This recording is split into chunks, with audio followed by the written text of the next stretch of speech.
The British royal family, with its centuries-old traditions and strict codes of conduct, can feel like a world apart, elegant, powerful, and utterly mystifying.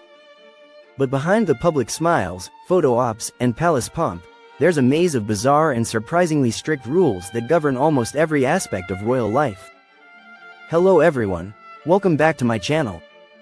Today we're diving into something royally ridiculous, 5 crazy rules the royal family must follow. From what they eat to how they travel to even how they sit or speak, royal protocol is nothing short of extreme. So before we jump in, don't forget to like this video, subscribe to the channel, and tap that notification bell so you never miss out on more weird facts and jaw-dropping stories from around the world. Here are 5 of the craziest rules the royal family must follow, and the fascinating history, and occasional drama, behind them. 1. No one can eat after the monarch has finished eating. If you're lucky enough to dine with the monarch, don't get too comfortable. One of the oldest and strictest rules in royal etiquette states that when the monarch puts down their fork, the meal is over for everyone. This tradition dates back to centuries of monarchy, where keeping pace with the sovereign was a sign of respect and hierarchy. Queen Elizabeth II was known to be a fairly fast eater, which sometimes left her guests hurriedly chewing their last bites. Once the Queen took her final bite and placed her cutlery down, dinner was considered done, no matter how much was left on your plate. While this rule may seem archaic, it's still respected at formal banquets and royal dinners. Some royals, including the younger generation like Prince William and Princess Catherine, are rumored to be more relaxed in private settings, but the official rule still stands at public functions. Why it's crazy? Imagine being served a decadent, 7-course meal, only to have to abandon your lobster bisque halfway through because the monarch suddenly decides they're full. 2. Royal family members must always travel with mourning clothes. It sounds dark and outdated, but every royal family member must always pack a black mourning outfit when traveling abroad. The reason? In case someone in the family, particularly the reigning monarch, dies while they're away. This rule was enforced after a very specific historical incident. In 1952, then Princess Elizabeth was visiting Kenya when her father, King George VI, died. Because she didn't have black mourning attire with her, she had to wait inside the plane upon her return to London until appropriate clothing could be brought aboard. That image, a future queen stuck in the plane, unable to disembark, is one the royal family never wanted to repeat. Now, all royals must travel prepared for the worst, a rule that underscores how deeply tradition and symbolism are embedded in even the most practical aspects of their lives. Why it's crazy?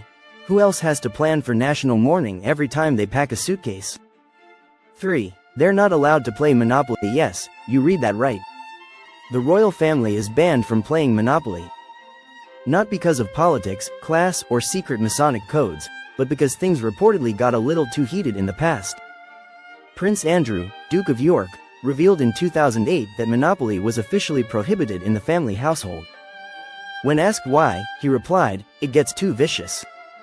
Though it may seem humorous, this seemingly silly rule likely evolved from a combination of British modesty and royal image control. Family game nights turning into cutthroat boardroom dramas aren't exactly on brand for the Windsors. As it turns out, Monopoly's mix of greed, betrayal, and property hoarding may hit a little too close to home for a family that owns castles, palaces, and entire duchies. Why it's crazy? Monopoly is a staple in nearly every British household, except for the one with the crown jewels. 4. Heirs are not supposed to travel together. While this isn't a law in the traditional sense, it's a long-standing unofficial rule that 2 direct heirs should never travel on the same plane together. The reason? To protect the royal bloodline in the event of an accident.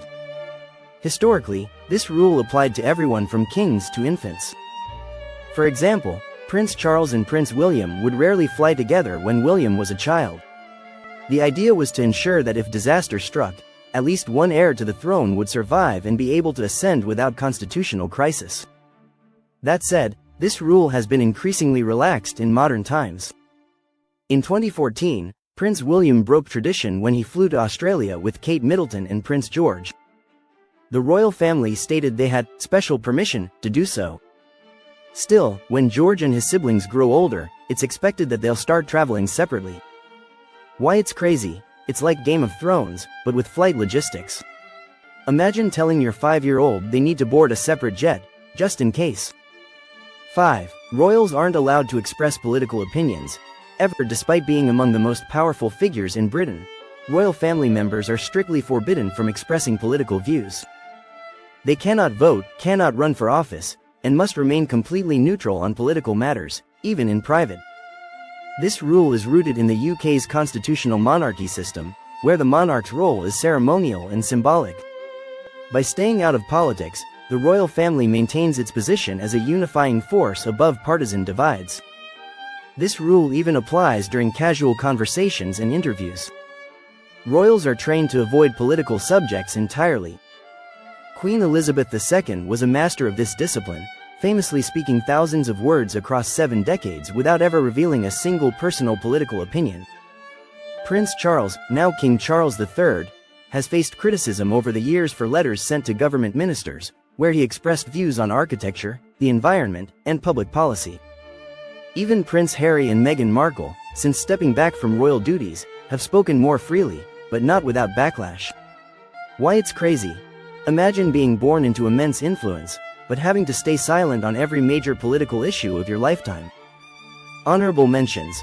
Other wild royal rules. While the 5 above are the most jaw-dropping, here are a few more rules that make royal life feel almost alien. They must accept all gifts but cannot sell them. Every bouquet, diamond brooch, or ceremonial sword given to a royal is technically owned by the crown, not the individual.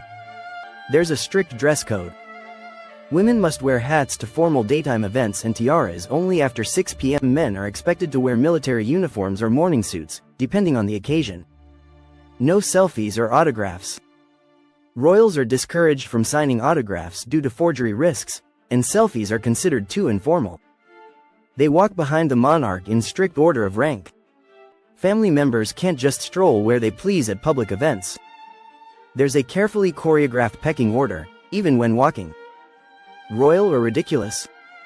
To the average person, these rules might sound outdated, excessive, or downright strange. But in a monarchy that's lasted more than 1,000 years, every bizarre tradition has its place, however impractical it might seem today. For the royal family, adhering to these codes isn't just about ceremony, it's about upholding a public image that embodies tradition, stability, and mystery.